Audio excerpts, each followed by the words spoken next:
Gemini, welcome to your weekly reading. Let's get started and see what messages we have for Gemini, Sun, Moon, and Rising positions for the week ahead. Now keep in mind that these are general readings and may not resonate for everyone. So make sure to check out your other placements because you could have messages in those readings as well. All right, my friends, let's find out what the energy around Gemini for the week ahead. What is the energy around Gemini for the week ahead?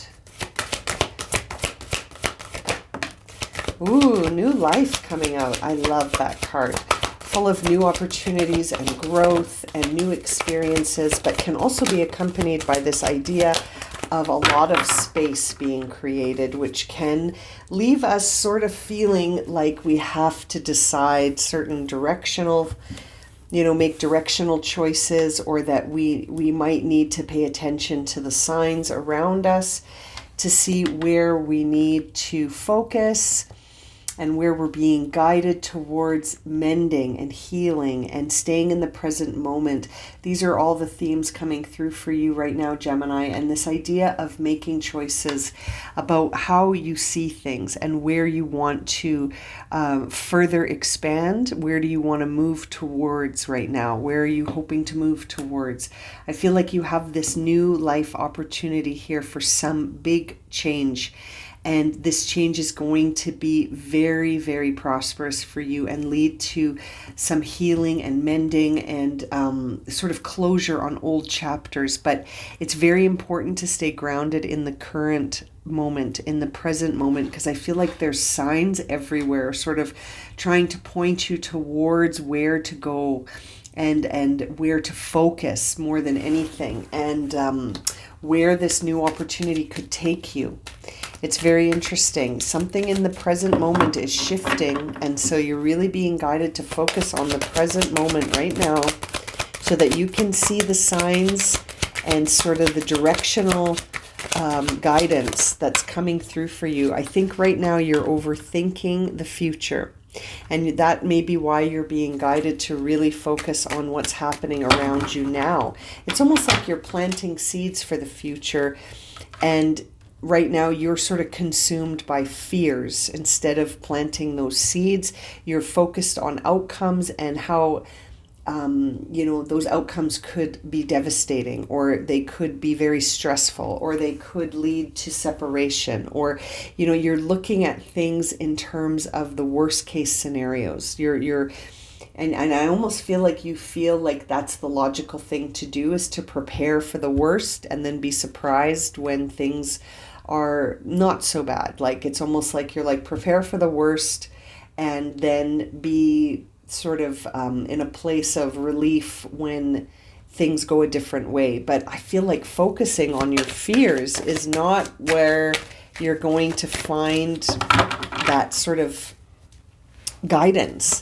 If anything, I think that's going to cause some confusion. You're really being guided to have an open heart and to really move forward authentically and open so that you can receive these signs and guidance without having all these worries attached. Instead of using your energy to worry, you're really being guided to use your energy to be open and to be expansive and to sort of focus on the new situations presenting themselves to you now in the present moment that will lead to a future outcome. But it's interesting. You've got this Queen of Swords energy in reverse, which tells me that it's almost like you're a little bit like, well, I don't know. It's probably better to focus on how things could go wrong so that I can figure out how to fix them. And it feels like your energy is almost expecting things to go off course, and you're almost expecting things to have a negative outcome, because I feel like you're used to that. It's almost like this idea that says sometimes chaos can be comfortable when we're used to it. That can become your comfort zone. But it's almost like you're being guided to move away from that and to expect things to change, but in your favor. Yeah, we see the Lovers here in reverse, which tells me that there's a lack of balance within right now. that right now you're leaning too heavily on the side of worry. And you're choosing that. You're choosing to focus there instead of choosing to focus on where things could be transformative and expansive and lead to joy, bliss, and prosperity and happiness. You're choosing to focus on the more sort of frightening outcomes, the outcomes that are disappointing. And as a result, your energy is sort of vibing very low right now. And you're really being guided to make a shift there. You're being guided to be more open and less anticipating the past outcomes to repeat themselves. It's almost like don't focus on where there has been a lack of success. Focus on where you want to go. Where do you want to see yourself instead of where do you think you're going to end up, based on the past. It's like you're using the past to predict the future, which is, I think, something that we often do. But you're really being guided to embody this, to choose this, to sort of see life's up and downs in a way that always says it's serving me. Life's ups and downs are there to serve me. And I can always choose to embody joy and happiness. And I feel like that's where you're being guided, is to choose to focus on the ups and downs of life, not being a good or a bad thing, but just being part of your experience, and see how that sword is pointing downwards at you. It's almost like this has to shift within you first. You've got to make space in your mind for this new idea to take hold. I think you're at this point where things are shifting enough that there is all this space, but are you filling that space with sort of trying to control how things go? Are you trying to force things into place? Are you anticipating negative outcomes because you've experienced negative outcomes and so you're just sort of comfortable anticipating those?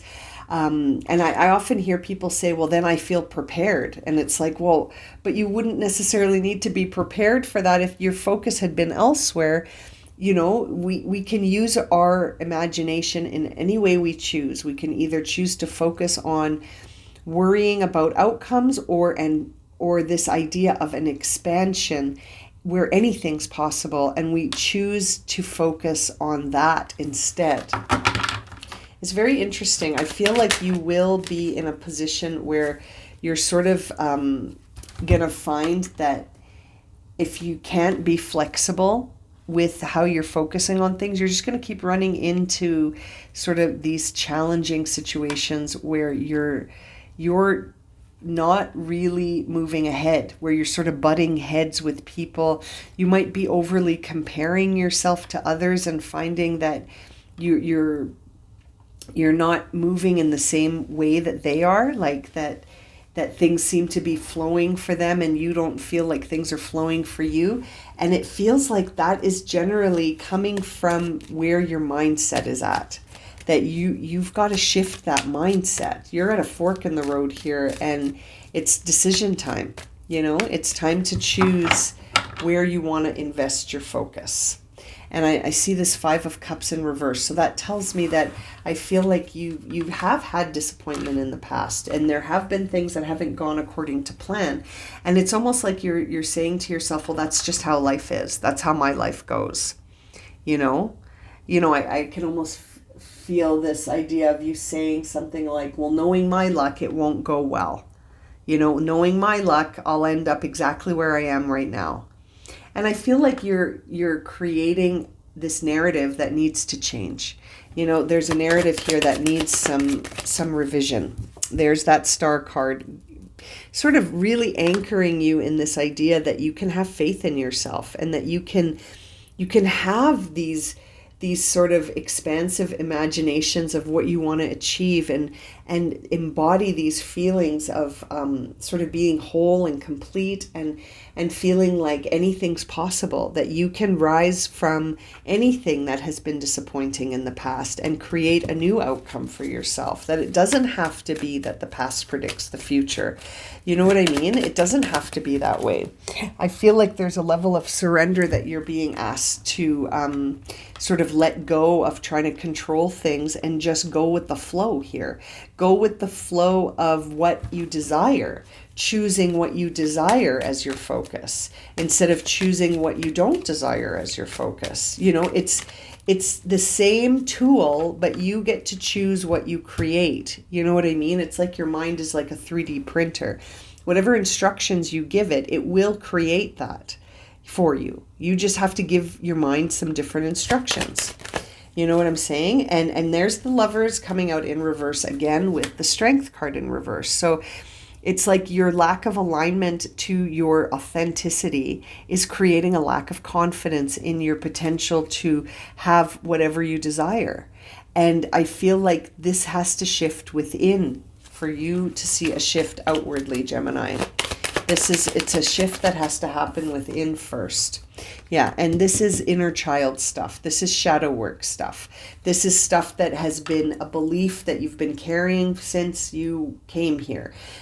These could be beliefs that have been passed down to you, and you've seen, you know, your family operate this way. You've seen the friends of your family operate this way. You've seen people in your life have always thought and believed in this way. And so now you're really being guided to shift that and to change that narrative. You know, it's interesting. There's a lot of sort of like you're not in alignment with your desires. You're in alignment with what you don't want to see happen. And that's a tricky combination, because it could leave you in a place where you're attracting more of what you don't want. And then the cycle continues, you know, the cycle continues. You're being guided to reject things from the past that are no longer serving you. They probably never were serving you, you know, it was just something that you saw as an example. And so it got internalized, but it doesn't actually, it's not serving you. It's if anything, making you feel less than capable instead of more capable. Yeah, you're really being guided to take a chance on yourself here, to take a leap of faith and to really step into your own authentic self, to go with the flow, to trust yourself, to be in the sort of to embody the energy of abundance instead of limits. I feel like you're being guided to step away from those limits and to really take a chance here on yourself to see things in a new way, to see what results will be different if you shift from within. And there's the King of Swords, the ultimate shift from within energy, where you can be strategic about where your focus is, and you can be strategic about how you apply that focus in terms of what you're thinking about, how you're feeling, what you talk about, how you talk about it. It's like changing the narrative completely is what's necessary. It's time to change the narrative. And there's that 6 again in reverse, because I feel like if the narrative doesn't change, the outcomes are going to not be what you desire. You're going to have these outcomes where, again, we see the 5 of Wands, where you're constantly battling yourself and your circumstances, because it's interesting. It's like sort of refusing to go past a certain point with yourself. You know, seeing that 6 of Wands in reverse makes me feel like you are expecting the same results. You're not able to release this idea of pessimism in your perspective. And so there's a lot of comparison happening. There's a lot of feelings that you're never going to achieve something. And this is the narrative that needs to be changed. You need to flip the script here. You need to change the narrative and sort of reject these outdated beliefs about yourself and what's possible. I'm going to leave it at that for you, Gemini. There's a new life on the horizon here. You've just got to realign yourself, you know, away from this pessimism and comparison, and, you know, to shift it and change the narrative. so that you can be open to something new. Yeah, it was very interesting reading. I'm going to leave it at that. Thank you so much, Gemini, for being here today. And if this reading has resonated, please consider subscribing, liking, sharing, commenting. I look forward to reading for you again soon, my friends, and I'm sending you so much love and light. Take care.